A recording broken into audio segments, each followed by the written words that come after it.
Ibu bapak, saudara-saudari yang terkasih, teman-teman muda serta anak-anakku, kalau ditanya, hari ini kita memulai novena hari pertama Santo Andreas Kim Taegon. Dia adalah seorang martir.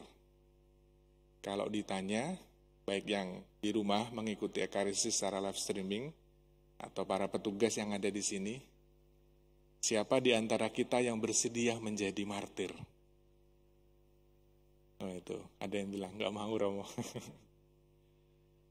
Martir, ya, sebagaimana yang dialami oleh Santo Andreas dan juga para martir yang lainnya, juga ada Santo Stefanus, banyak tokoh-tokoh gereja, Santo Santa yang mati sebagai martir. Mengorbankan dirinya, bahkan darahnya, menumpahkan darahnya, wafat karena membela imannya akan Kristus. Mungkin kalau di zaman dulu, negara kita, bangsa kita, para pejuang, para pahlawan, mereka juga sama menjadi seorang martir karena menumpahkan darahnya untuk membela bangsa ini.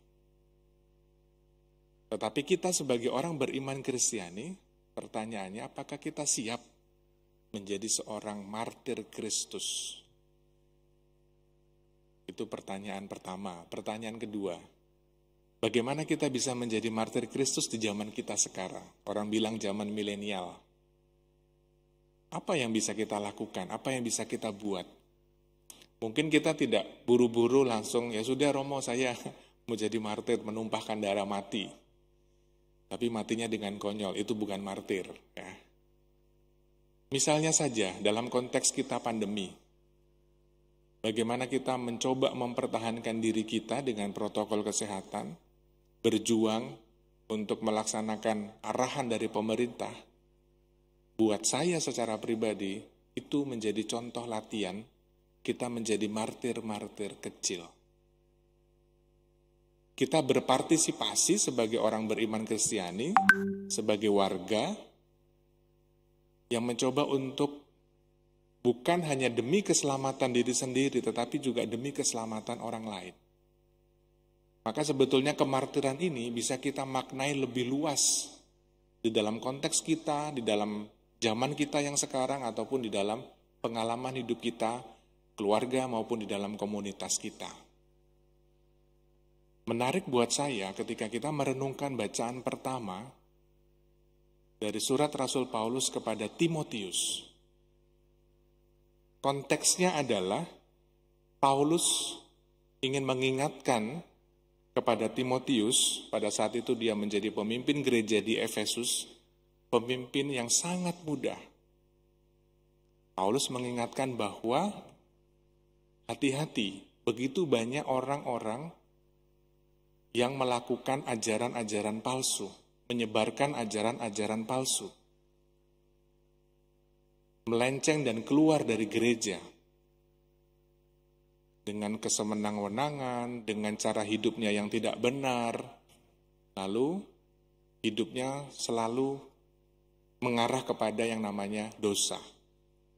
Paulus sendiri memberikan contoh bahwa dirinya itu menjadi penganiaya murid-murid Tuhan.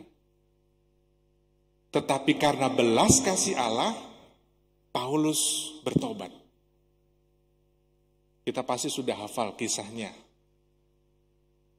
Tetapi yang saya mau katakan di sini adalah bagaimana kita sebagai orang beriman Kristiani, kita sebagai manusia lemah, manusia rapuh, manusia yang penuh dosa, kita berjuang untuk melawan kemanusiawian kita yang selalu cenderung untuk berbuat dosa. Itulah perjuangan kita menjadi martir-martir kecil di zaman sekarang. Banyak hal dalam kehidupan kita, mungkin saat ini kita Ekaristi, lalu nanti setelah keluar gereja kita berbuat dosa, kita punya sekali kecenderungan untuk mudah, yaitu kecenderungan manusiawi kita, dan kita perlu menyadari itu. Maka ketika kita menyadari kemanusiawian kita, sadar bahwa kita adalah orang lemah, sadar bahwa kita orang yang cenderung berbuat dosa, maka mari kita berjuang bersama termasuk saya pun juga berjuang untuk terus senantiasa mengarahkan hidup kepada yang namanya hidup iman Kristiani. Paulus sendiri menceritakan pengalamannya dan mengingatkan Timotius kepada orang-orang di Efesus pada waktu itu, hati-hati dengan ajaran-ajaran sesat, dengan ajaran-ajaran palsu yang membuat orang-orang itu bisa melenceng dari kehidupannya, bisa keluar dari kehidupannya. Maka pertanyaannya, apa yang bisa kita lakukan? Kalau dalam bacaan Injil dikatakan tadi, bahwa setiap pohon dikenal dari buahnya. Kalau pohon baik, ya berarti menghasilkan buah yang baik. Keluar dari perbendaharaannya yang baik. Tetapi kalau pohonnya nggak baik, yang keluar adalah yang tidak baik. Nah, maka kita diingatkan, Yesus mengajak kita, kalau kita mau senantiasa berada dalam relnya, jalannya Tuhan, kita bukan hanya menjadi pendengar sabda, tetapi kita menjadi pelaku sabda. Kita bukan hanya mendengarkan setiap kali kita membaca kitab suci, itu baik. Tetapi perjuangan selanjutnya adalah kita menjadi pelaku-pelaku sabda.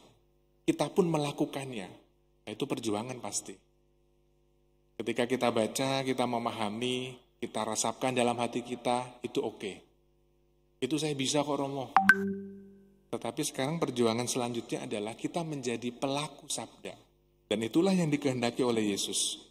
Ketika kita sudah punya pegangan yang kuat akan Yesus Kristus dalam hidup kita, maka ketika nanti ada ajaran sesat, kecenderungan kita berbuat dosa, itu kita masih bisa bertahan. Ketika kita digoda untuk berbuat dosa, kita masih bisa bertahan dan kita dimampukan itu. Karena pegangan kita sudah kuat. Kalau Yesus mengatakan seperti seorang membangun rumah. Kalau dasarnya itu kuat, ya meskipun ada air bah, ada banjir, rumah itu tidak akan goyah. Tapi kalau dasar kita nggak kuat, jangankan menjadi pelaku sabda, membaca saja tidak gitu ya. Membaca firman saja tidak. Nah, kita mulai dalam kesempatan ini belajar dari Santo Andreas Kim Taegon menjadi seorang martir, maka marilah kita menjadi martir-martir kecil dalam kehidupan kita, dalam pengalaman kita yang sederhana. Kita melakukan apa yang Tuhan kehendaki di dalam hidup kita, di dalam keluarga-keluarga kita maupun di dalam komunitas kita. Semoga dengan semangat novena hari pertama ini, kita sungguh-sungguh dimampukan dan berani. Bukan hanya mampu tetapi kita berani menjadi martir-martir kecil dalam kehidupan dan pengalaman kita sehari-hari.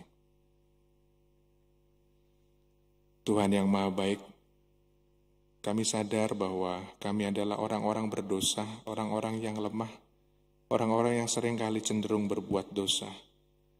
Ampuni kami ya Tuhan, dan kami mohon doakanlah kami melalui Santo Andreas Kim Taegon, agar kami pun berani untuk menjadi martir-martir-Mu di dalam kehidupan kami, di dalam keluarga dan komunitas kami. Demi Kristus Tuhan dan pengantara kami. Amin. Mari kita lanjutkan dengan persembahan.